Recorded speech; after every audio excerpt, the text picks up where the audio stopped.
it's streaming.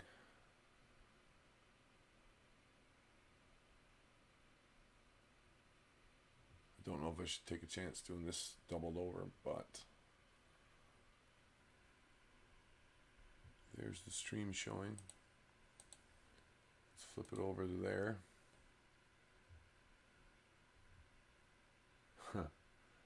I see immediately I have a problem if I ever want to check and see what's going on this side. I got to show that as a window in a window.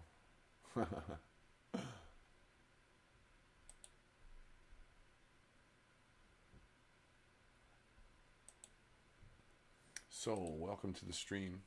I don't know if I'll be playing much banjo tonight. I might get at the dulcimers over there. You can see it over here in the side, in front of the door. Anyhow, the other thing I've got here is some video on YouTube, which I'm imagining is going to be pretty good to watch. Thing is, it's not always easy to sneak them past the censorship. So,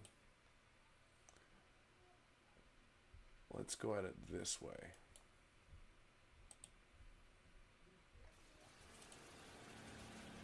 Courtesy of the Hard News Network, ladies and gentlemen, I present to you the Hard Bastard.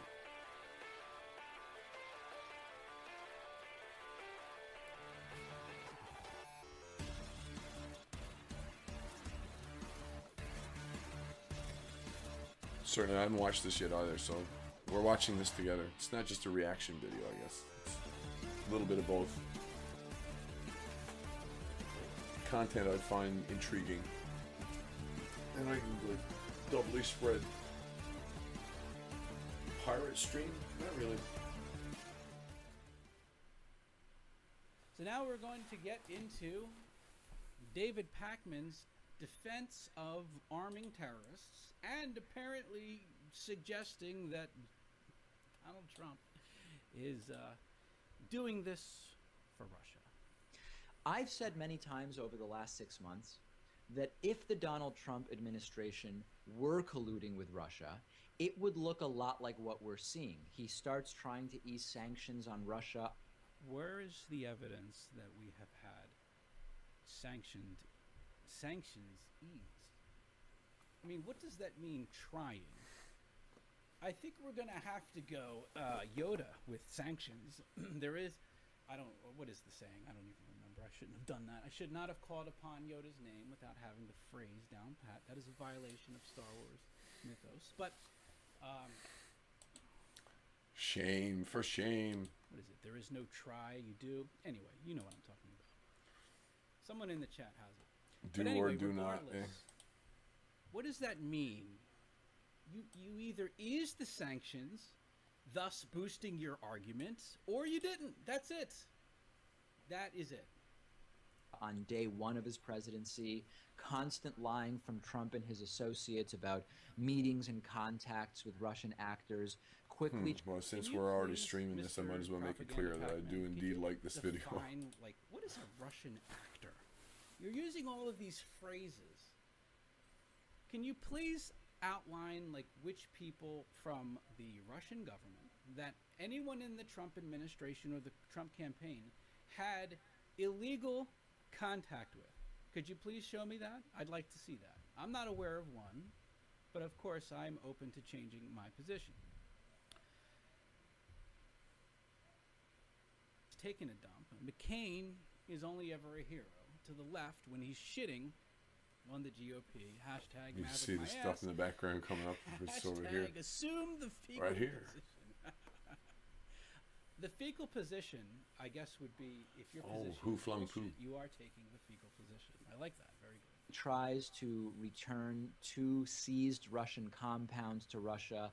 Back during the campaign, the Trump campaign was able to influence a change in the Republican Party platform with regard to Trump and Ukraine. I'm sorry, to Russia and Ukraine, that was very favorable to Vladimir Putin. He spilled classified information obtained from an ally of ours, Israel. Wow. I mean, are you kidding me? He spilled classified information. Again, another, by law, by rule, an absolute fucking lie by David Pakman. That's the chat It's room incredible. here. I've noticed that my frequency for doing Pac-Man videos is increased. It's gone And up. that's just based off of, if you want to know who is doing the most bullshit right now, you look to see who I'm doing videos on. Right now, it's Joyanne Reed, and it seems as it's Aiden Pac-Man. Aiden Pac-Man. Aiden Paladin just hit a super chat, and apparently the wires got crossed in my brain. No disrespect intended to Aiden Paladin for even putting Pac-Man And her together. the super chat now. Aiden Pac-Man, who gobbles more balls, Pac-Man or Pac-Man? Oh, well, I think it's David Pac-Man. And again, thank you very much for the super chat. That's for calling people Trumpists. So, Is that the New York Symphonic why Trumpists or would the you Boston have to Pops resort Trumpists? to Who is just it? lying? If you, for example, if you didn't like what Donald Trump did in regards to that information, there is a way to say that without lying about it. He did not spill classified information. The president can share the information and declassify it. If information is declassified, how the fuck could it be classified? So don't lie. Why do you have to lie? To Russian diplomats in the Oval Office, and now Donald Trump has done something else that Putin has wanted for a while, but it's actually something that I agree with on policy. Oh, so you clearly are a Russian agent. Because, motherfucker, I am going to hold you to the standard that you hold other people to. So based on the standard that you hold Donald Trump to, you, motherfucker, are a Russian agent.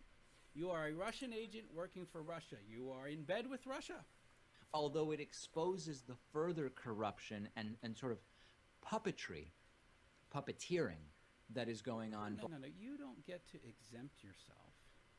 There is as much evidence for collusion with Russia with David Pac-Man as there is with Donald Trump. By Vladimir Putin of Donald Trump. Donald Trump has decided to end a covert program which was arming rebels in Syria. No fighting way. Against Bashar No, al-Assad. the white helmets? Now No. let's break this down into its component parts. Wow. Russia Pac-Man and Putin finally and getting Kremlin around to the truth. have wanted the United Holy States to shit. stop helping anti-Assad rebels for a very, very long time. So this decision by Trump plays right into Putin's hands. U.S. officials have confirmed hands? that Russia has been trying to get the U.S. to stop arming sell anti-Assad rebels for a reasonably long time. priced Putin? And now, 6 months Poutine? into Trump's presidency, apparently a month after Trump initially thought about doing this and just about 10 days after Donald Trump met with Putin in Germany and talked about the Syria situation, Trump kills the program. Okay. This is the right move. This is the right move. I have been critical of, for a very long time, these picking of sides moves by the United States and the Pentagon, Defense Department, Foreign Policy, CIA, intel agencies, where we are sort of picking sides in the internal battles of other countries. And this has backfired on us many times. It's backfired on us in the Middle East. It's backfired on us in Latin America. I know a lot about that, being from Argentina. And I actually believe that it's a bad idea for the United States to employ these types of policies, and it often ends up with our own weapons being used against us or our allies. I've talked a lot about that. So if you were to come to me and say, David, like propaganda, David? Simultaneously holding a position that it is a good move, yet it is something that is capitulatory towards Russia, our, quote, enemy. Doesn't he have to pick one? What's the best thing that Donald Trump has done during his presidency? I would probably say it's this, stopping that program. Well, clearly. Annexed to Sudetenland. Oh, no, that's it. Never mind. David Pac-Man. Who flung poo drops a deuce. This dumb motherfucking douchebag, hashtag douchebag, ignore that some of those rebels are ducking ISIS. Oh. Ducking ISIS? Ducking him. Not sure what you mean. Ducking him Palace, man. supporting ISIS, or apparently, from what I understand, the weapons are getting to ISIS. Through. And the rebel groups are What they are. being supported by the United States. You don't have Rebelliously. to super chat your follow-up. I just want you to clarify that if you can. Yeah, autocorrect. That's all right. Just put it in the chat, and I'll clarify it. You don't have to super chat it. However, do you think for a second? Fucking? Were you using fucking? Fucking. Okay, fucking. All right, hold on a second. Let me go. All right, here we go. These dumb motherfucking douchebag. This dumb motherfucking douchebag. Ignore that some of those rebels are fucking ISIS. There we go. Okay. Oh, they're okay. ducking. Thank you very much. Fucking him. I've Palestine. noticed about the autocorrects that they've gotten a lot more intrusive. I would say it takes me like triple the time to write texts on my phone, and it's constantly changing words. And there are times where I'll write a word and I swear to God it looks good, and the word will change. It's ridiculous. Why don't they go back to the old way? Because I remember there was an old formula, I guess, or what would you call it, an algorithm from a few years ago, which was not as bad as it is now. What would you I call feel it? like the one now wants to control, particularly your cursing. No matter Cursing? how many times I put a curse into, I have a Samsung Note 4. No matter how many May a times I thousand curse of your generations die of gout. to something like ducking. You really want to curse somebody. Ridiculous. Shingles on you and your family. That Donald Trump That's has any very nice idea at all. about the details and minutia and implications of this. Trump has no idea about anything other than a talking point or two that he might be able to remember for 5 or 10 minutes before he takes the stage somewhere or starts a debate. So while I believe this is the correct decision, and it has nothing Streaming to do nicely. with who makes it, right? This is, I believe, a good Cool. decision. This is What do you mean it has nothing to do with who makes it? Do you think Obama would have made this decision? Do you think Hillary Clinton would have made this decision? You don't have to like Trump, but if you like this move, you better give him fucking credit for it. That's ridiculous. How are people supposed to take you serious that even when a dude does something that you like, that you think is a good idea, you still say he did it for nefarious reasons? What did he do it for? The mattresses? The mattresses. Oh my God. Oh, the Miss Universe pageant they had like 10 years ago. Oh yeah. Didn't you know that during the Miss Universe pageant, when they had it in Russia, apparently there were secret meetings in the back where they would actually consult a crystal ball. And that crystal ball What? is special. And it told them, 10 years from now, Donald Trump's going to be the president. And then the Russians were like, oh, well, why don't you have the Miss America pageant here in Russia for the next few years? And then when you get in the office, you can remove sanctions. Oops. That was the mouse. If you could just hold on one moment. Okay, let's continue. yet another item on the list of ways in which Donald He's Trump screen is doing capping his everything desktop, Vladimir whereas Putin if wants. I minimize And my Trump window did here, this without it getting stays up. anything in return, at least that we're Which is kinda aware neat. of. Oh, let's of course speculate on the secret deal that no one has any evidence of. Well, apparently they must have been talking about a secret deal in front of all of those people. Although maybe what he got in return came a few months ago, which was help from Vladimir Putin and Russia and the Kremlin and Russian hackers in helping get him elected in the first place. And Now, notice, I initially was saying that this is something that MSNBC was doing, but now as I've been just kind of watching more, everyone's doing this. Talking about the Russian hacking as if it is a ironclad, locked fact, and it's not. And I think we know why they are doing that. And there's a video at the end where we're going to, I think, get a glimpse into where this is all headed. Why are they talking about the hacking like it is just not even disputable, and they're all starting to do it? and I think it's really important. We need nuance, right? This is I'm having a look for other pictures here, so anyone giving you nuance as a troll. A person, I mean, did you hear how he talked about all of us? I forget what video it was. He was like, these people apparently are doing shows. Yeah, okay. Is the right decision. It is not at all indicative of Donald Trump's broader foreign policy perspective or how he sees the U.S. role within geopolitics. There's nothing nuanced here. It's yet another win for Vladimir Putin and for That you agree with. David Pacman apparently is working with Russia. Who knew? Who the fuck knew? everybody who keeps saying if Russia helped Trump, they've gotten nothing out of the deal. You could not be more wrong at this point. Am I missing something here? Let me know. I'm on Twitter at... Oh, your entire platform is about missing. But I think you miss on purpose. I don't think you're this dumb. With that said,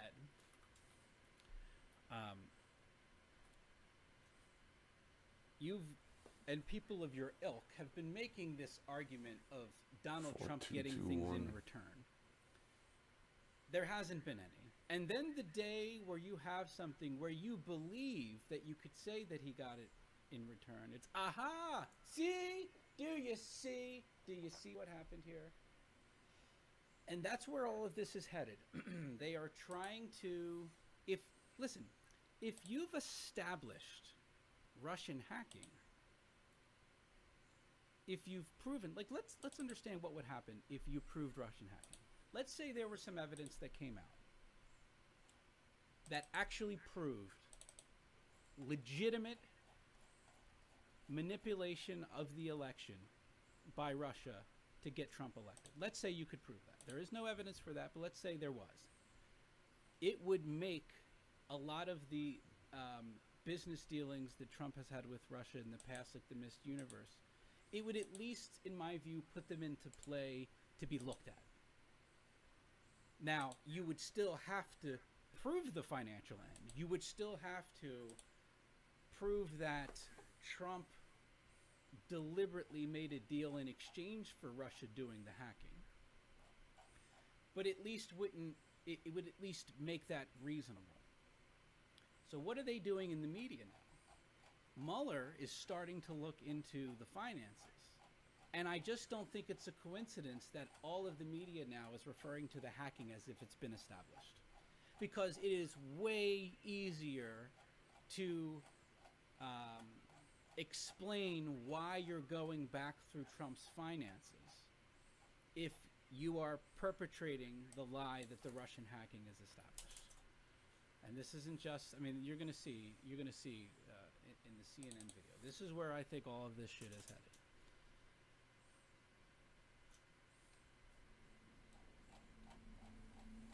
Okay, video's over.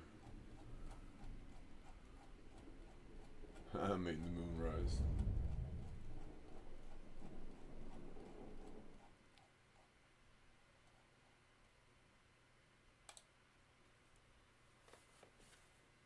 I took that picture. It's the reason why I'm using it.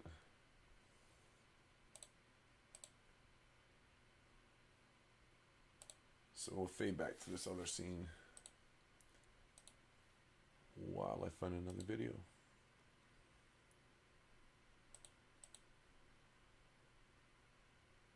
Live stream still up.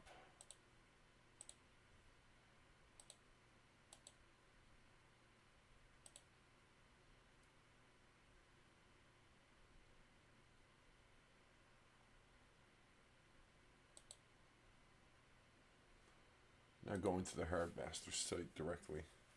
Not the site actually, but its YouTube page.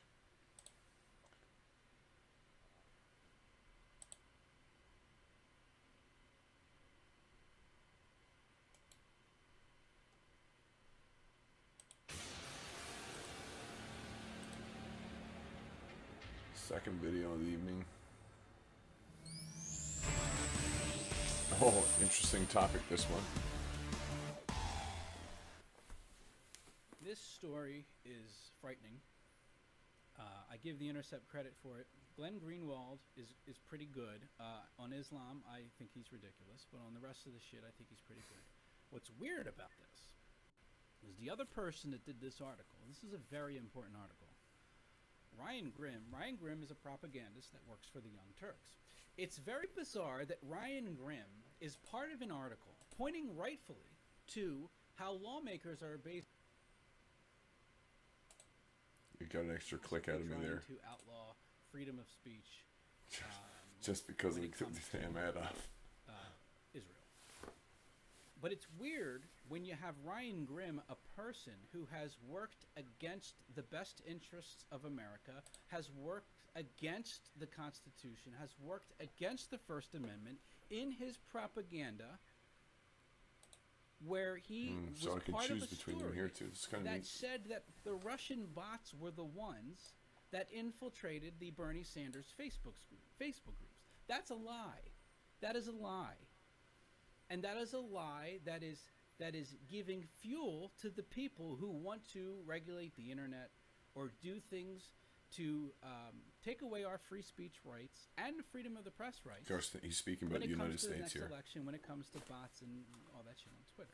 So I just find that to be odd. That, at least in this case, this is a good article. But I feel like I'm in a position, I'll get into it in the future. You'll know what I mean soon. But like I'm getting into a position where I'm working with people and we're like discussing different journalists. And I just don't believe in, and I'm not suggesting anyone has suggest this to me, but like it's like a lot of times when they'll bring people up, I'm like, well, yeah, but what about this? Like how, and then how do you compare that to the overall? I mean, we're not talking about just mistakes. You know, if you make a mistake, that's one thing. But when you purposely are part of an article like that, I'm never going to forget that unless he retracts it and apologizes for it. So I think it's reasonable, This is right even on though par. this is a good article, to point that out about Ryan Grimm. I will never forget that unless, it is retracted. So this is completely fucking insane. U.S. lawmakers seek to criminally outlaw support for the boycott campaign against Israel. The criminalization of political speech and activism against Israel has become one of the gravest threats to free speech in the West.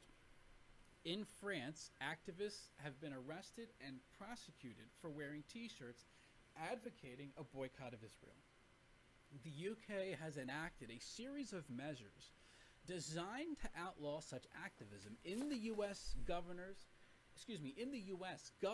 compete with one another over who can implement the most extreme regulations to bar businesses from participating in any boycotts aimed even at Israeli settlements, which the world regards as illegal. On I U.S. can see I'm going to redo the color key at night. Or at daytime, I mean, it's night now. For I just see the moon's up. of Israel is so commonplace So it's that pretty. the Center for Constitutional Rights refers to it as the Palestinian exception to free speech. But now a group of 43 senators, 29 Republican, and 14 Democrats want to implement a law that would make it a felony for Carries the weight Americans different. to support the international boycott against Israel, which was launched in protest of that country's decades-old occupation of Palestine. The two primary sponsors of the bill are Democrat Ben Cardin of Maryland and Republican Rob Portman of Ohio. Perhaps the most shocking aspect is the punishment.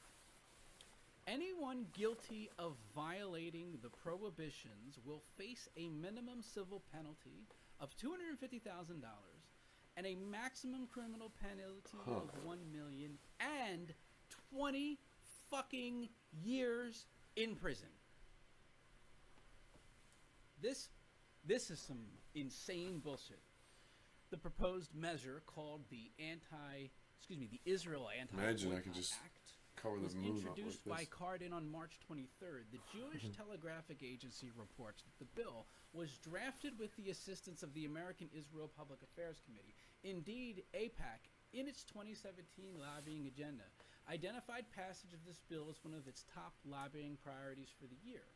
The bill's co-sponsor includes the senior Democrat in Washington, Minority Leader Chuck Schumer, his New York colleague Kristen Gillibrand, and several of the Senate's more liberal members, such as Ron Wyden of Oregon, Richard Blumenthal of Connecticut, and Maria Cantwell of Washington, illustrating the bipartisanship that AIPAC typically summons. Bite your tongue, bite your tongue, bite your tongue. Several of the most right-wing senators, Cantwell. such as Interesting name. constitutional motherfucker Ted Cruz. Are you kidding me, Ted Cruz?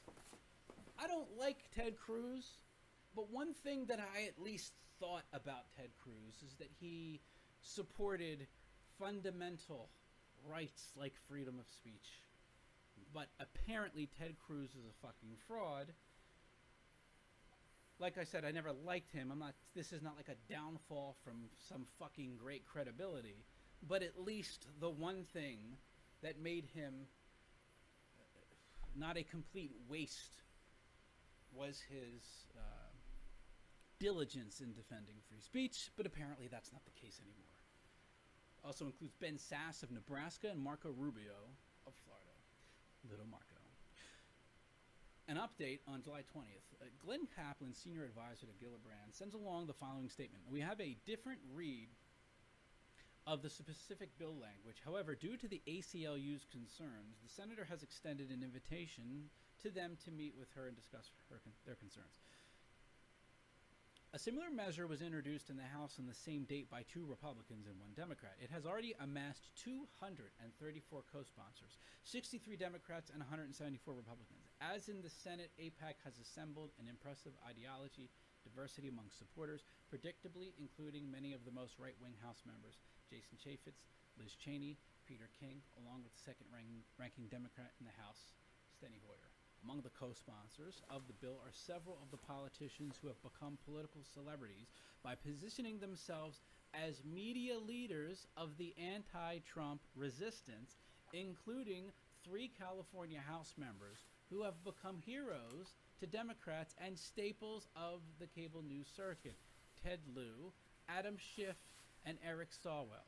These politicians who have built a wide public following by posturing as opponents of authoritarianism are sponsoring one of the most oppressive and authoritarian bills that has pended before Congress in quite some time. Last night, the ACLU posted a letter it sent to all members of the Senate urging them to oppose this bill, warning that proponents of the bill are seeking additional co-sponsors. The Civil Liberties Group explained that it would punish individuals for no reason other than their political beliefs. The letter detailed what makes this bill so particularly threatening to basic civil freedoms. You can read this letter when I post the article, or you can just go to the article now if you want.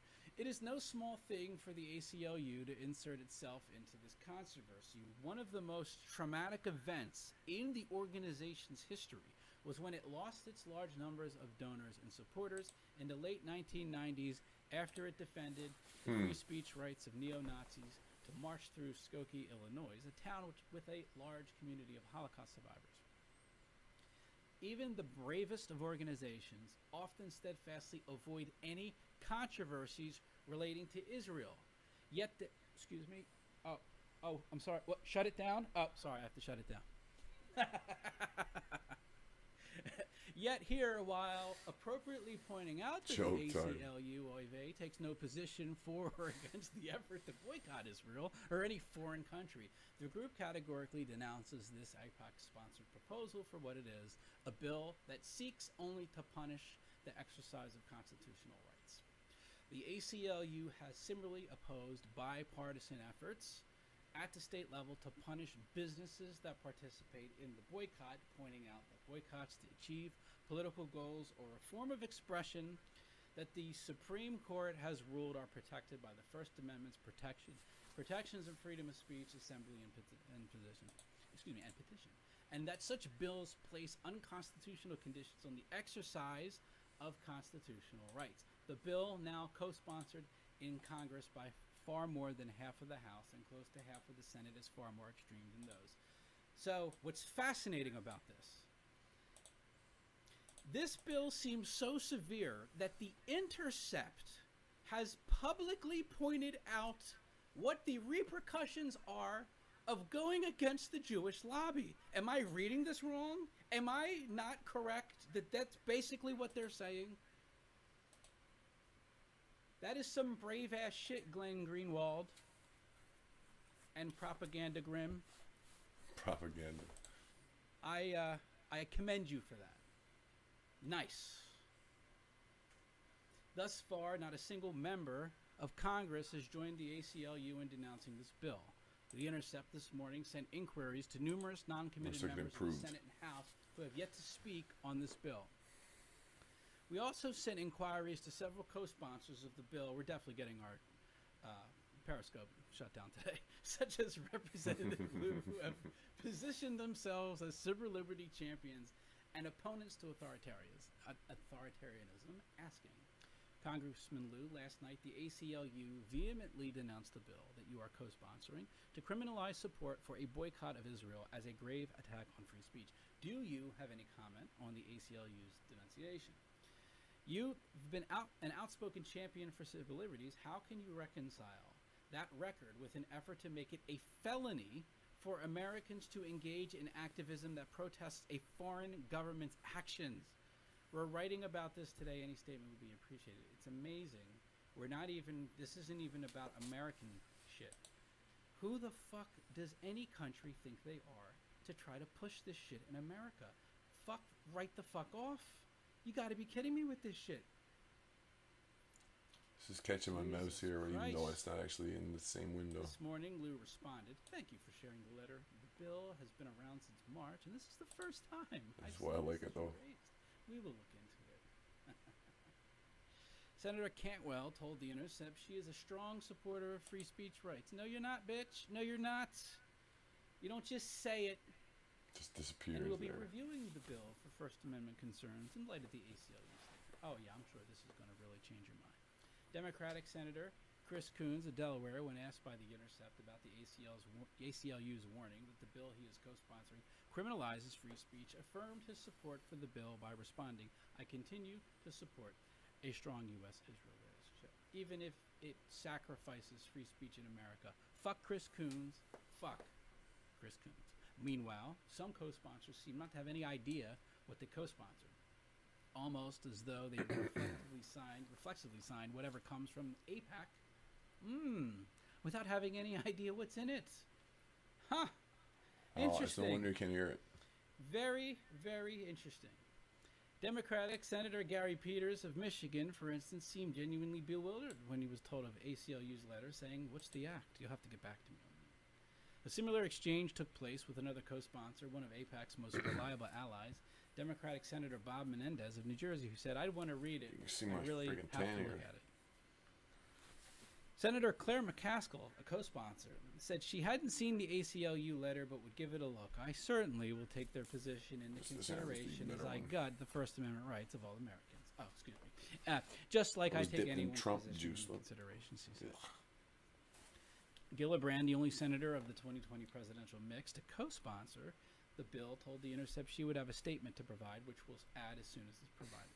Perhaps the most stunning is our interview with the primary sponsor of the bill, Democratic Senator Benjamin Cardin, who seemed to have no idea what was in his bill, particularly insisting that it contained no criminal penalties. But as the ACLU put it, violations will be subject to a minimum civil penalty of $250,000 and maximum criminal penalty of $1 million and 20 years in prison. That's because, as Josh Rubner expertly detailed when the bill was first unveiled, the bill seeks to amend two laws, the Export Administration Act of 1979 and the Export-Import Bank Act of 1945. And the potential penalties for violating this bill are steep. A minimum $250,000 for civil penalty and a maximum criminal of $1 million and 20 years imprisonment, as stipulated in the International Emergency Economics Power Act. Indeed, to see how serious the penalties are and how clear it is that those penalties are imposed by this bill, one can just compare the bill's text in Section 8A, which provides the violators will be fined in accordance with Section 206 of the International Emergency Powers Act, to the penalty provisions of law, which state, and again, what we just said about $250,000, $1 million, and 20 years in prison. That bill refers to the fine, but not the prison sentence. It is not enough to prevent a judge from applying the statute's prison term because the bill brings the statute into play, said Faiz Shakur, the ACLU's political director, who authored the letter to the Senate. The referral to the statute keeps criminal penalties in play regardless of what their preference for punishment might be, said Shakur. The bill also extends the current prohibition on participating in boycotts sponsored by foreign governments to cover boycotts from international organizations such as the UN and the European Union. It also explicitly extends the boycott ban from Israel generally to any parts of Israel, including the settlements. For that reason, Rubner explains the bill by design would outlaw campaigns by the Palestine Solidarity Movement to pressure corporations to cut ties to Israel or even with Israeli settlements. Good job, Israeli lobby. Being the ones, I mean, we are constantly talking about people like Linda Sarsour who want to advance Sharia law, but leave it to the Israeli lobby to just fucking say, hold my beer. Watch what we do. Watch what we do. Incredible.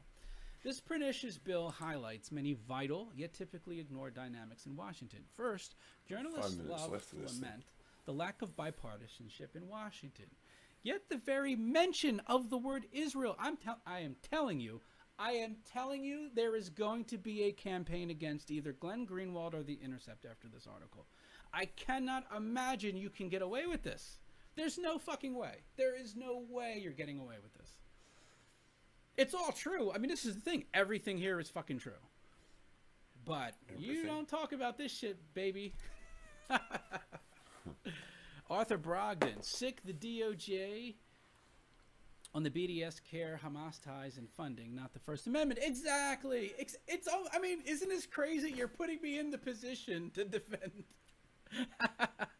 the other side because you're going crazy. And even if, look, the Israeli settlements are illegal. I view them as illegal. They shouldn't do them. It's fucked up. Now, on the other side, does it mean that, you know, you get to fucking kill people because Israel is building settlements on your shit? No, that's fucked up. Stop doing that. Can you be halfway reasonable? I'm not suggesting everybody on the Palestinian side is, but, you know, you look at a lot of the Palestinian activists. And you wonder. They're very anti-Semitic. They're very, Linda Sarsour types. Not cool. Why don't you bring out the most reasonable people? Because boycotts I'm fine with, protests I'm fine with. It's a legitimate protest. Totally Israel's doing some fucked up bullshit. They shouldn't do it. They should stop it. Anyway, but that's a very good point by Mr. Brogdon, is that to take away our free speech rights, our protest rights, it's fucking insanity. Absolute fucking insanity. So where we left off was the part where they mentioned correctly that if you mention the word Israel, everyone, I mean, you know what? I'll phrase it. It's not dropping any in my way. It's what this paragraph is pointing out, that as divided as Congress is, 25%. All it takes to unite Congress is for the Israeli lobby to get before them, pull their pants down, and throw out that Israeli lobby cock, and everybody will be united to get in line to suck on it. That's basically my paraphrasing and certainly editorializing of that paragraph. Second, the free speech debate in the U.S. is incredibly selective and warped. Pundits and political officials love to crusade as free speech champions when doing so involves defending mainstream ideas or attacking marginalized, powerless groups such as minority college students. But when it comes to one of the most systematic, powerful, and dangerous assaults on free speech in the U.S. and West generally, the growing attempt to literally criminalize speech and activism aimed at the Israeli government's occupation, these free speech warriors typically fall silent. Third, AIPAC continues to be one of the most powerful and pernicious lobbying forces in the country. How dare you say that publicly? You're clearly an anti-Semite. In what in what conceivable sense is it of benefit to Americans to turn them into felons for the crime of engaging in political activism in protest of a foreign nation's government? And this is hardly the first time they have attempted to do this through their most devoted congressional loyalists. Cardin, for instance, has previously succeeded in inserting into trade bill provisions that would disfavor anyone who supports a boycott of Israel. Finally, it is hard to put into words the irony of watching many of the most celebrated and beloved congressional leaders of the anti-authoritarian resistance, Gillibrand, Schiff, Sawell, and Lieu, sponsor one of the most oppressive and authoritarian bills to appear in Congress in many years. How can one credibly inveigh against authoritarianism while sponsoring a bill that dictates to American citizens what political views they are and are not allowed to espouse under the threat of criminal prosecution? Whatever labels one might want to apply to the sponsors of this bill, anti-authoritarianism should not be among them. Absolute respect to Glenn Greenwald for calling out the Oy Vey lobby. That's the end of this piece. I'm going to stick on a little bit of music while I get some food. I'm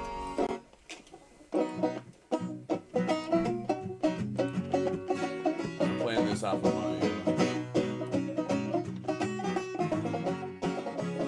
this off of my SoundCloud.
Spanish Main, for fortune and for fame, we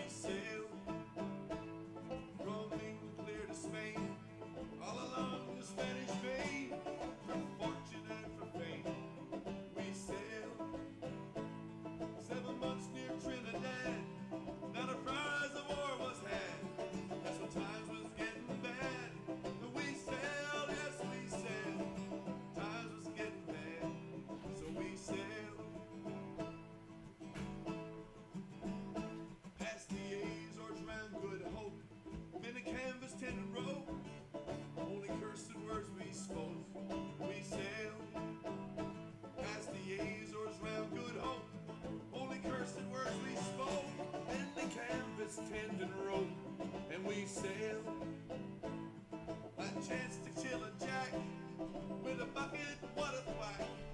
And the crew turned dirty pack as we sail, they muttered That one's a behind my long one, back huh?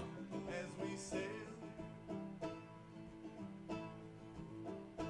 North I played this the first side of it too well. ships from the Indies, we rode a freshening breeze. We sailed north to Egypt and the seas, rich with ships from the Indies. We caught a heady breeze. We sailed, then we spied the gleaming sight, hollered every man alight. We pressed the canvas tight, turned the ship and made to fight. We pressed the canvas tight. We sailed across the waves, their colors fly. I could scarcely believe my eyes. Friendship, a treasure prize. We sailed across the waves, this colors fly. I could scarcely believe my eyes. Friendship, a treasure prize. We sailed across 13 level gun. Still the Frenchmen made the run. But a share's worth 40 tons. So we sailed, yes we sailed. Yes, a share's worth 40 tons. So we sailed. Well, we boarded her to leave. What a queer thing we to see. They all begged for mercy. We sailed. We boarded her to leave. What a queer thing we to see. For they all begged for mercy. We sailed. All our labor gone to spit. For the Frenchman was a Brit. How I hollered, holy shit. We sailed, yes we sailed. I hollered, holy shit. We sailed. This mistook identity drove the crew to mutiny. Surely nothing worse for me. We sailed. Mistook identity drove the crew to mutiny. Surely nothing worse for me. We sailed. Disregarding king and lord, with every wretch to sword, for a treasure left aboard. We sailed, yes we sailed, for the treasure left aboard. We sailed. For my name is Captain King. I sailed, yes I sailed. My name's Captain King. And I sailed. Well, my name is Captain King. I sailed, yes I sailed. My name is Captain King. And I sailed. At the age of 53, you gave a letter of marque to me. I quickly put to sea. And I sailed. Yes, I quickly put to sea. And I sailed.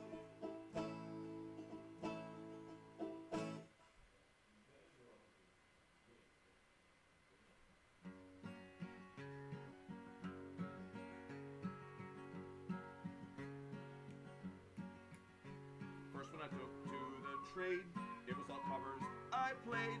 Never really ever taking chances with the chords and lyrics I composed myself.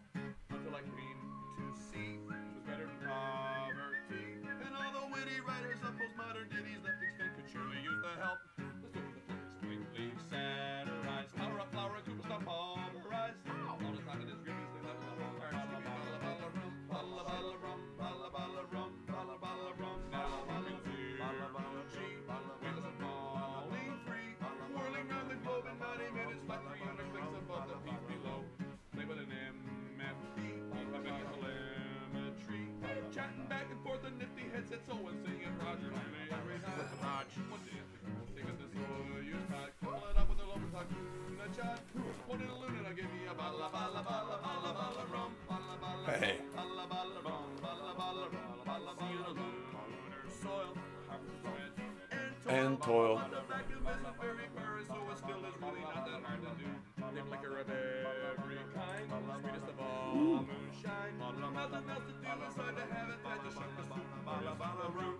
So just use all the buckets, rocking ass. Diddy bitty do creator, we fly right past. Yo, give me a balla balla balla balla balla balla balla balla balla balla rum. Thank you. Thank you very much. Let's just see if everything is going okay here. Stream health report's good. Gonna reload.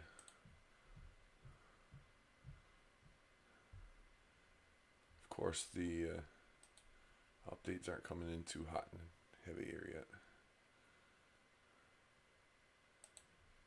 First report that he made on the specific topic.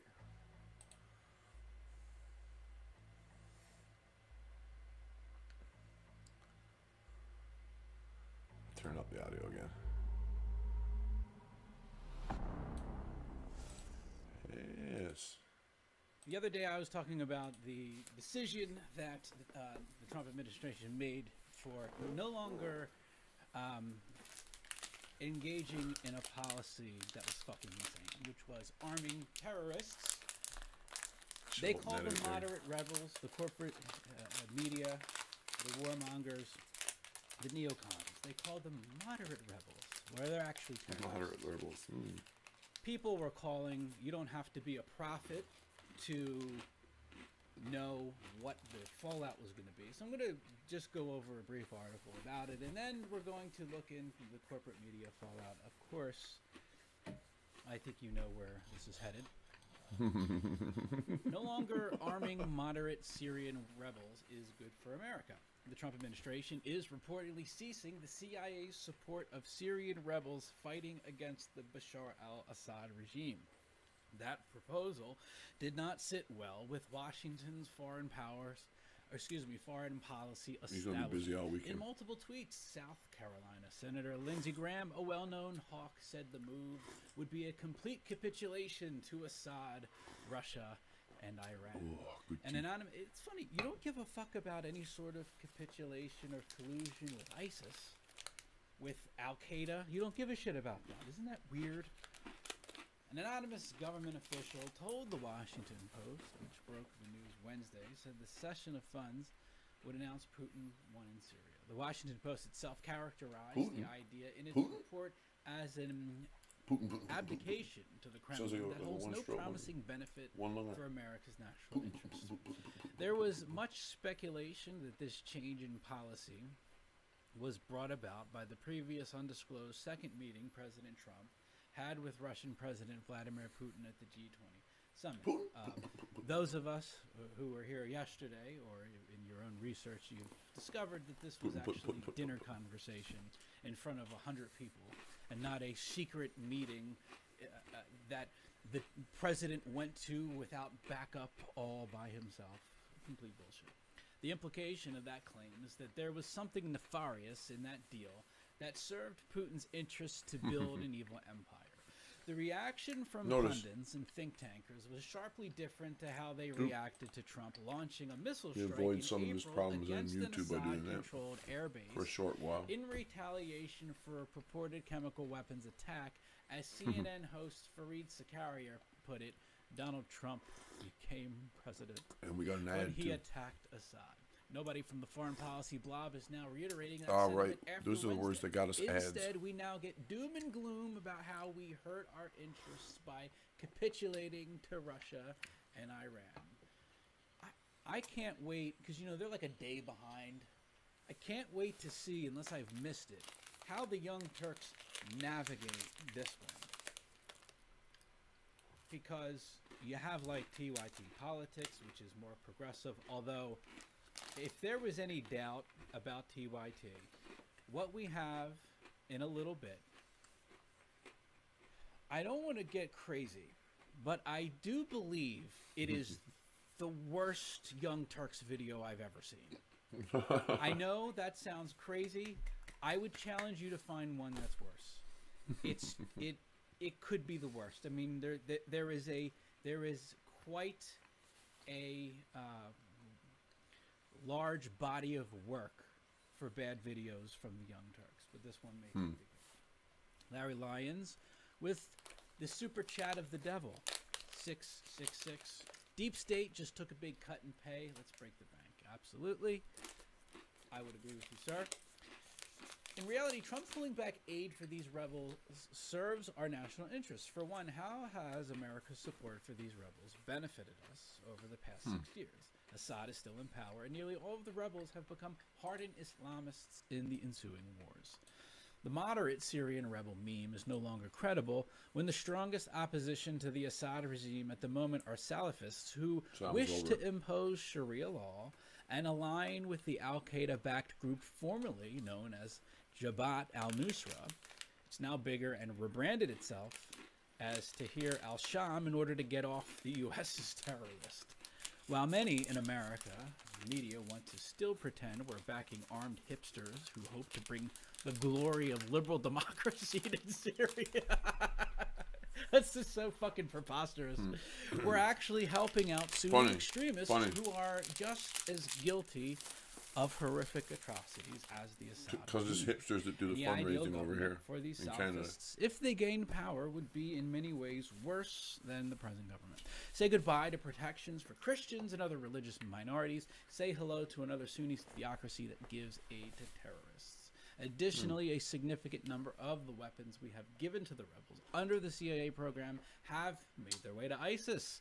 It's hard to defend a program that helps supply our officially designated enemies so they can continue their jihad against us. After the massive failures that resulted in the intervening in Iraq and Libya, we should be wise not to trust these anti-government forces. We keep believing our diehard liberal Democrats. In every case, they turn out not to be so.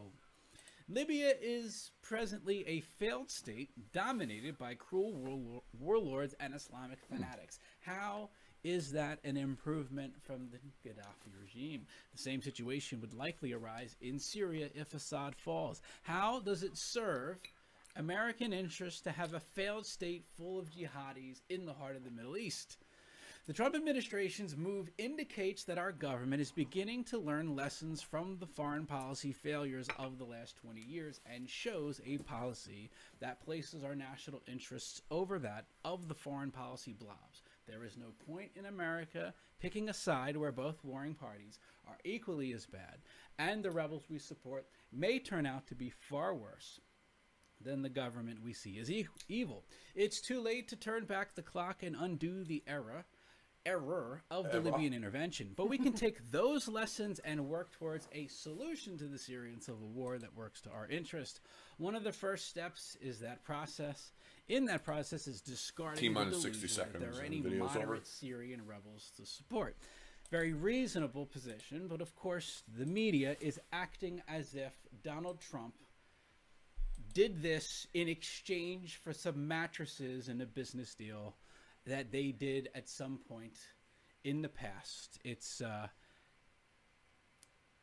ridiculous, the complete ignoring of the fact that the United States have been arming terrorists. That's a bit treasonous, I would argue. And so we have a situation where even when Trump does something very good, he's not going to get credit for it.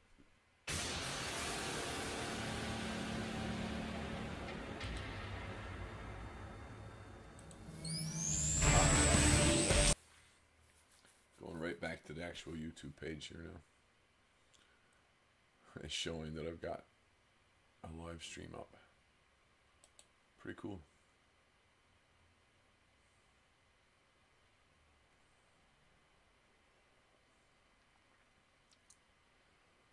I wonder what we have here.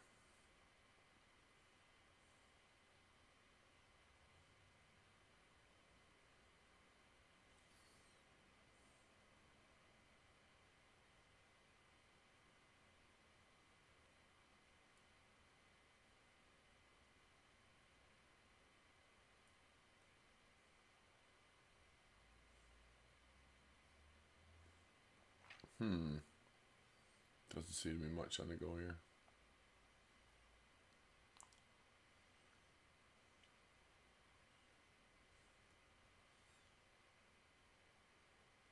I actually watched one earlier, which I'm going to pull up again. He gets double view for this last one. It's from a month ago. Oh yeah, here we go. He has so much right in this. Shows a level of obnoxious dickheadedness that I would not. It's not even funny. I mean, it is very, very. Sometimes It's very. I get video requests. Sometimes I have to look for shit myself. And sometimes a video turns up in my recommended feed, courtesy of YouTube itself. Thank you, YouTube, for making my job so much easier. And for making my job. Every time I see like American stand-up, they're always like, I went over to England and English people are so polite, they do this, while you... I'm just talking about doing. They do what, Jim? When you... Oh, hang on. Punch you in the face. I hope your opinion of Britain hasn't been sullied by a few salty experiences, Jim. But see, I've been to Australia and America, and that's never happened to me. Probably because my idea of comedy doesn't consist of going to a foreign country and calling everyone racist. That's just me.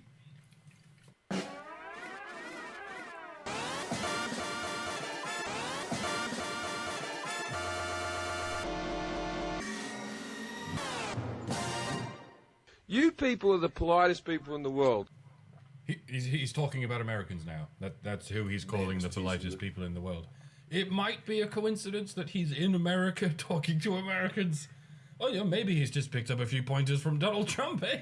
We're the greatest, we're the most politest, most best behaved people on the planet. Tremendous. Maybe not, eh, Jim? Right, I'm getting people every day telling me to have a nice day, and I'm such a moody bastard. I'm looking at them going, I'll see about that. Don't you tell me what I should do with my day, you pompous American. Good joke, broken premise. That's not what random people say to you on the street, is it, Jim? It's what customer service operatives tell you when you've just given them your custom. Have a nice day, sir. It's not out of politeness. They've been ordered to say that for the sake of the business. I mean, if you go to North Korea, will you report that, oh, everyone's so smiley over there. There's just smiling all the time. There's everyone singing and dancing in large groups. It's the happiest place on earth. But, to be honest, my response in that situation would be, don't tell me what to think and how to act, you pompous North Koreans. See what I mean? The conclusion of your joke is sound, despite the sarcasm, but the premise is completely backwards. I know you're a comedian. I know you're telling jokes, but I'm here to tell you why your jokes make no sense. So, I don't want to hear any of this, why are you making a serious response to a comedian bullshit, like I hear from the Buckley fanboys all the time. If being funny means you can get away with saying anything, then I can say whatever the fuck I like because I'm funnier than you. Sorry, what? No, I'm not. Well, shit, that's me told. Isn't this a worthwhile and perfectly objective discussion? Right? But the Brits are the rudest. Like, if you people think they're all polite and tit-bit tally-ho and walking around with bowler hats and, like, going, excuse me, and all that type of stuff, I can't say exactly what they say, but go to a football match and have your son's head kicked in front of you because he was, because he didn't know what the offside rule meant, right? British people say please and thank you, but the crowd at an American football game will kick the shit out of you. So this proves nothing, does it, Jim? It's a shit joke, you see. A shit joke that only makes sense if you're being deliberately assholish to one country and deliberately ass-kissing to the other. But go ahead, Jim, and tell us how everyone is racist except you. Like, they're proper rude people. And Proper rude people. Proper rude. And, like, no one tips or anything like that. No one tips. You lying sack of sweaty minge grease, Jim Jeffries. In Britain, everyone tips because in most British restaurants there is a mandatory service charge of 15%. We don't have a choice, Jim, because we have to leave a tip or they will prosecute us for not tipping them. Do you understand? Because, Jim, the same thing happens in Australia. Or did that slip your fucking mind? The difference is, in America, you have the option of not tipping. Is there any subsection of the American population that doesn't tip, despite having the option? I know what's coming. She says black people don't tip. What Are you nuts? Why Niggas don't the tip. fuck does he gotta be Mr. Pink? Have No, you ever but why waited the fuck does he gotta be tables Mr. No, why the fuck does he gotta be Mr. That's what the country's coming Louis, to. mate! Now would be a good time to speak up. Jim Jeffries is claiming it's rude not to tip. And therefore, no, you're gonna let him keep talking, are you? Alrighty then. Their beer is flat. Do you want to know why their beer is flat? Why? Right? Like, it comes through the taps flatter because they're cheap bastards. Beer to the top. They don't want any head on it whatsoever. right. Because if there's a little bit of head on it, that means they're losing like Yeah. 3% of the volume. Yeah, no oxygen.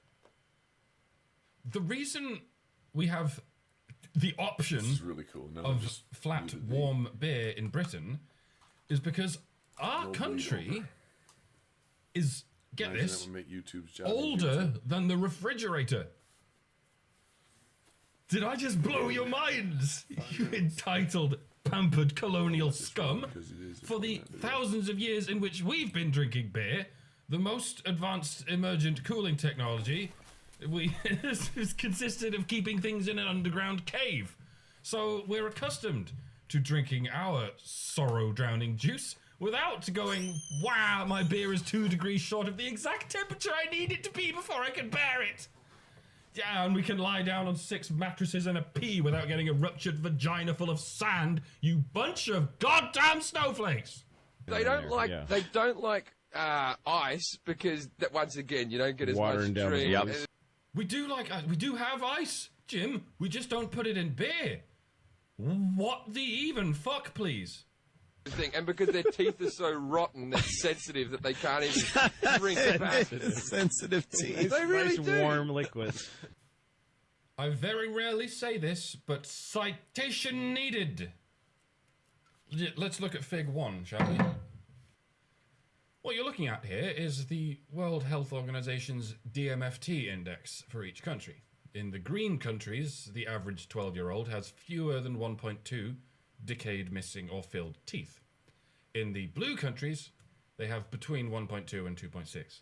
In case you still haven't registered what's going on in this image, let's look at it a bit more in depth, a bit more recent as well, and a bit more sort of country by country. Bring up Fig 2. As you can see, the average Ugandan has less than 1 affected tooth, an average of 0.7. Well done, Uganda. Keep up the good work. Ukraine, you've still got some work to do. 2.8 is your average. Although, to be fair, radiation probably makes your teeth fall out, and that's not your fault. United Arab Emirates, 1.8. Can do better. It's a fairly rich country, so you have scant excuse. Use that oil money for some national health, why not? Let's scroll down. Aww. Well, looky here. Our very own United Kingdom, 0.6. Barely half of a tooth in the average British head is decayed, missing, or filled. That is fucking interesting, is it not? I mean, I was half expecting to see at least maybe a 1.19 from a country's stereotype to have bad teeth. I wonder what else we'll find out. How embarrassing. Hey, just for good measure, let's have a look at Australia.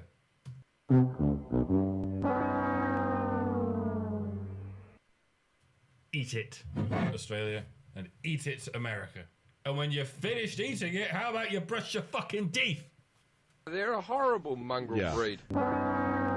They stink as a nation. They do. According to the ascertainable statistics, you people have considerably shittier oral hygiene than we do. So, where are you getting your shit, please? Is it just a stereotype you got from an Austin Powers movie and a joke in The Simpsons? The facts clearly say otherwise, but you're gonna stick with the hateful stereotypical lie just because you feel like it. Is that right? Alright, Jim, carry on telling us how everyone else is totally racist. You fucking shining beacon of virtue. They used to hate the black people in the 70s, right? And they had some very racist sitcoms. Did we? You mean like Till Death Do Us Part? Isn't that where All in the Family came from, I think? No, that was Till Man Death About Do the Us. House. Till Death. Till death do us part. How fucking embarrassing, Jim! We made a racist sitcom, and the Americans went, hey, what a great racist sitcom! Can we buy it from you? Because we fucking love racist sitcoms here in America. Yeah, well, the thing is... Man About the House is Three's Company. Oh, okay. Yeah. Like, do these Americans realize that by extension Jim Jeffries is saying they must be even more racist than the British because they import it from us? I'll help you out, Jim. I'll save you from your own foot-eating bollock-headedness. The butt of the joke in these sitcoms is who? Who is everyone laughing at when they watch these sitcoms? Are they laughing at the foreign brown people for being foreign and brown? Or are the foreign brown people the sympathetic characters, and the butt of the joke is always, and by design, the racist white people? Yeah. All, a man about all that day house. in this sitcom, he would call him Sambo, Nignog, all these type of... Wow. Jungle Bunny was another... Right? Like, and you go... Oh, God. He's laughing, Jim. Why is he laughing at these racist slurs you're saying? What is he, some kind of racist? Sorry, what? He's not laughing at other races, he's laughing at racism because racism is the joke. Gee, Jim, what the fuck might have you done wrong there? Fuck off! No, you fuck off. So for those of you still going, shut up, why are you arguing with a comedian? Can't you take a joke? Jim fucking Jeffries can't take a joke. He can't take the premise of a fucking sitcom. When people make regular programming featuring joke after joke mocking racist white people by impersonating them, in other words, when people make anti-racist comedy, Jim Jeffries looks at it and thinks it is racist. Love Thy Neighbor and Till Death Do Us Part were extended exercises in taking the piss out of white racists. They were doing, Jim, exactly what you are doing in this clip. Laughing at white racists. Except in your case, you get to do it, and in everyone else's case, they don't. Because when you do it, it's anti-racism, and everyone else does it, it's racism. You are a stupid, skull-fucked shithead, Jim Jeffries. What in the nappy-headed bullfuck has happened to you? This is not comedy. This is territorial, chest-beating, hypocritical virtue signaling. You think you are better than everyone else, when in reality, you are somewhere between just as bad and much, much worse than everyone else. I want to show you something, Jim. These are Nazis. Look at the pug, man. Look at the pug. They were racist. No, I mean the pug below. They invaded Europe and they gassed the Jews and all the other Untermenschen and so on and so forth. This is Count Dankula. The least cute thing that I could think of, which is a Nazi. He mocked Nazis by explicitly calling them the, and I quote, least cute thing you can think of. And he was arrested and sent to court for hate speech because he mocked Nazis. Now, I'd be lying if I said I expected this from the police, but if I expect it from anyone, it's the police, in the event of a nation becoming a totalitarian farce. But the last people in the world from whom I expect this is comedians. But you, Scottish? Jim Jeffries, celebrity comedian, just pulled the same shit as the Scottish police. You are morally outraged by anti-racism because you don't understand comedy when other people are doing it. Well, okay, just for the record, there's no racism in England. Oh, not even at all. I just wanted to be quite certain. There's none anywhere in the world, none. Sure there is. There are useless, talentless, wart-brained Australian dick noggins like Jim Jeffries who go to other countries and call everyone bigots. Even though those countries gave them a home and a life and a successful career. There are disgusting racist parasites all over the world, and you are one of them, Jim Jeffries. Louis C.K. is another one. He came from Mexico and decided Americans are racist. Good job, Louis. So, if anyone thinks I'm racist, please note, I have no problem with black or brown people, I just don't like ungrateful immigrants like Jim Jeffries and Louis C.K., who deliberately shit on the hands that feed them and accuse them of the very bigotry they themselves wear on their fucking sleeve. If everyone is racist, why don't you fuck off back to Australia and you fuck off back to Mexico, you pasty white cracker honky planks? What's that? You like it there? You like it in racist countries? Fucking funny that, innit? But the words that black people can say about white people are they can't hurt. No. Because why, Louis? Because white people are psychologically indestructible? Coloured people are poor, wilting children who can't take hearing a word because it hurts? Is that right, Louis? Good thing you're not a racist. Fucking wow. Like if they call, if you, what the words that people call black people, bring them back to all the terrible things that have ever happened to them. Has anyone answered that What yet? terrible things? Food stamps? You are part Hungarian, Louis. Your paternal grandfather was a Hungarian Jew. Now that doesn't make you a Jew, because the Jewish religion is carried on the matrilineal genes. So we'll stick with Hungarian for now. What if I called you a janissary? Does that hurt? Because it takes you back to being a slave in the Ottoman Empire.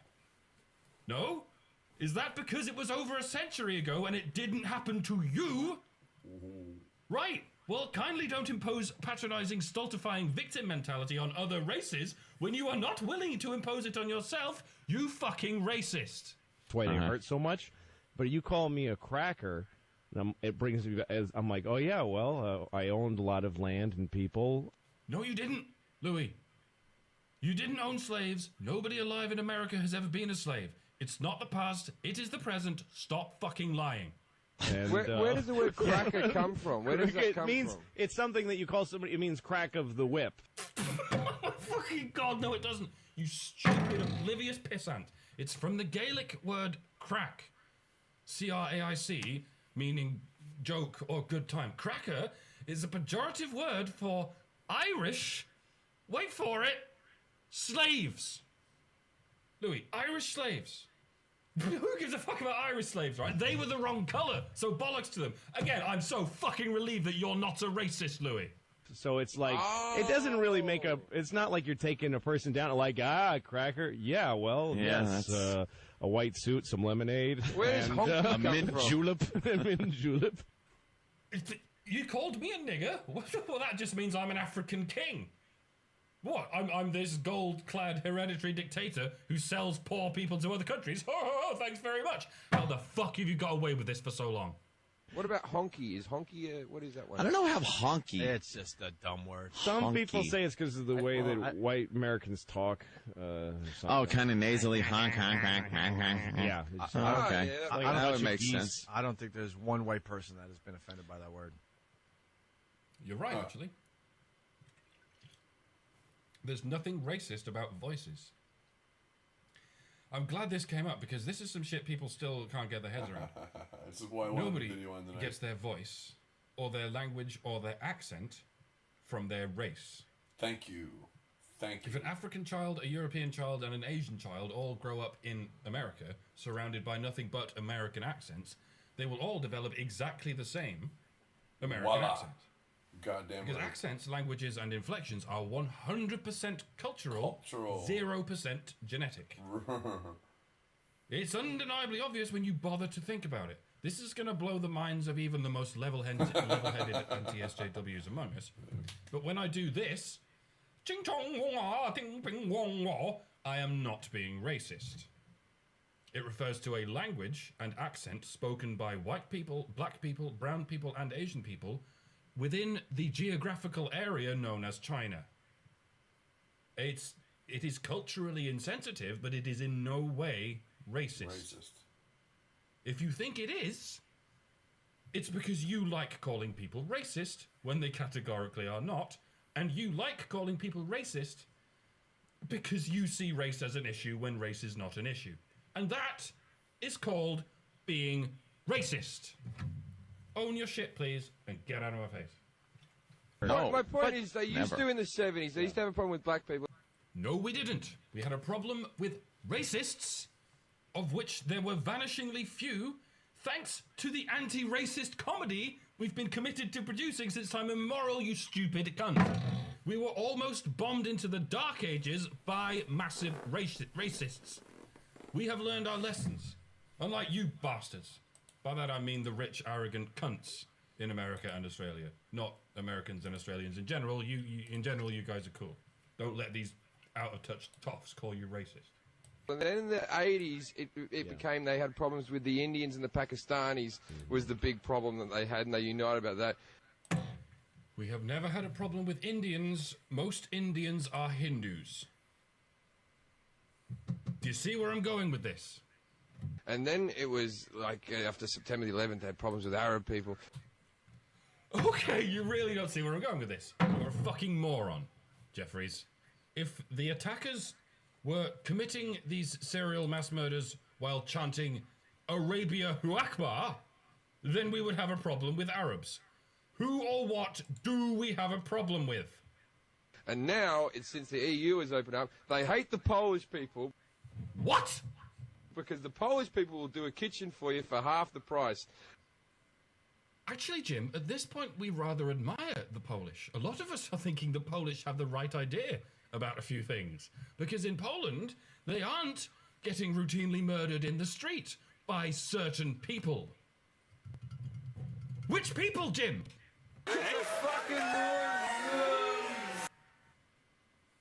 Jim, I'm very happy for you that you now spend a lot of time in the United States where you have very little to fear from Muslims. This looks wickedly slow. To be LGBT. But for you to sit there shitting on the very president who is trying to keep you safe from Muslims, and you are shitting on the British people who are getting routinely murdered by Muslims, shows a level of obnoxious dickheadedness that I would not expect from a spoiled 2-year-old. If you have a problem with racists, then how about the people who are invading other continents and shitting all over the hospitality being offered to them? Oh wait, you sympathize with those people, don't you? Because they're doing what you do. And also murdering. You're a cunt, Jeffries. I'd say go back to Australia, but I'd be surprised if they want you back. Fuck off to a deserted island in the South Pacific where those dirty, wrong-skinned racists will never bother you. Wanker. And the British are the laziest workers in the world. And everything's overcharged. I had some renovations done in my house. Of course I got Polish people in. I wouldn't make an English person make me anything. They couldn't build anything. They're drinking like 10 cups of tea a day, the lazy pricks. Okay, now I know you're just trolling. I get the joke. Well done. You're saying the opposite of the truth. It's very, very good. You're welcome, folks. You're welcome for the modern metropolitan paradises in which you live, thanks to the fact that you were colonized by the British, rather than the Spanish or the Dutch or heaven forbid the like I'm French. going to change browsers. Oh, hey, the Polish. I heard this earlier. They're just great at statecraft, aren't they? No, really, I'm flattered by your gratitude, and well done for burying it deep inside this crafty, subversive edginess of yours. This is a new level of upside down comedy, where absolutely everything you say is the starkly fucked out opposite of the truth. Bravo. But Jim, yeah, and Louis, because you're doing it too, is there any chance that some of your audience won't get the joke and instead they'll get the genuine message that you really do think British people are lazy and racist? And that you would never be so racist as to say the things you're saying and genuinely mean them? Because I've got to say, you've made it very convincing indeed. For a moment there, I was sure you really were being absurd fucking fap nozzles who get laughs by lying relentlessly about everything. I'm amazed that you have such huge audiences, given how nuanced your sarcasm is. Never mind. Reality doesn't matter, does it? What's actually racist and actually not racist doesn't matter, does it? Only getting laughs from the fuckheads in Upside Down power to you. You've earned every bit of your success. I'm done. And by that, I mean this is why I'm done with the comedy scene. Because this is how you become successful in the comedy scene. By flipping reality upside down and having people believe every word you say and then claiming it's just a joke, just a prank, bro, when you get called out on your bullshit. Good luck. I hope you can sleep at Granted, night without Jim Jeffries took a fucking punch to the face, brought so. on by the cocaine withdrawal and the writhing fever dreams of bloated cancerous vaginas you wish you could crawl inside and die. You both used to be funny, and now you're just whores to the dominant ideology. You sad, weak cunts.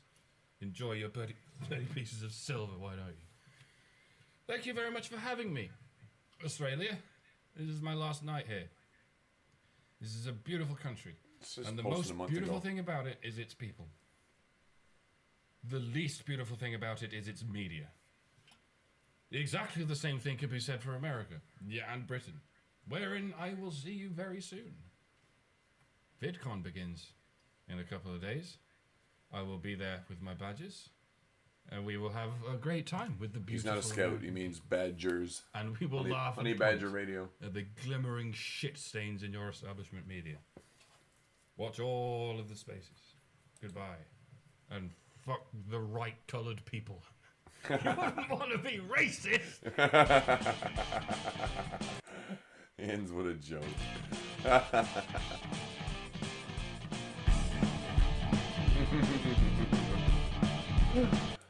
Crazy son of a gun. But with that said, I think that pretty much closes my stream for this evening. Things that I'd watched tonight that I thought I would also share onto YouTube. Like share back immediately rather than even comment on them. Look at this, I'm currently casting.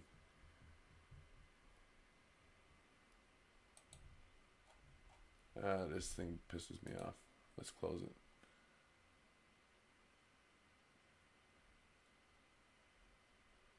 Star Trek Horizon.